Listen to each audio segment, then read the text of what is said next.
AI video generation has dramatically improved over the last 2 months since upgrades to AI tools, including Runway Generation 2. We're now at the point where advertising and music videos are possible.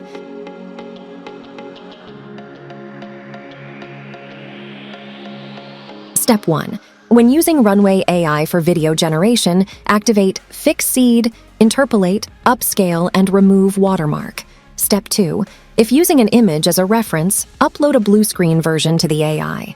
Using a blue screen image reduces the complexity of the background image generated by the video AI, speeding up the process of comping together a final video. Step 3. Add your text prompt.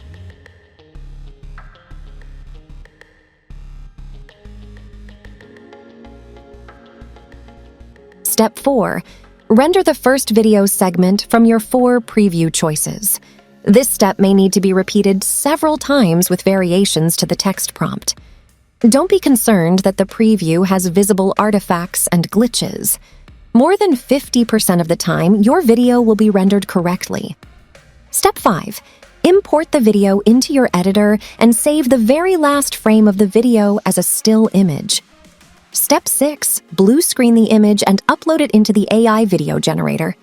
Step 7. Add your text prompt. Step 8. Review your 4 preview choices and render the one that will likely yield movement and lighting as close to the previous segment as possible. This step may need to be repeated. Step 9. Repeat steps 5 through 8 until you have the needed runtime. Step 10. Color match each segment. Step 11. Chroma key each segment. Step 12. Add in your background video or still. Step 13. Grade the overall video. Step 14. Render your final video and you're done. For details about how to complete an AI video and how this video was made, please click on the link in the description below. If you found this video helpful, please like and subscribe. If you have any questions, please leave a comment.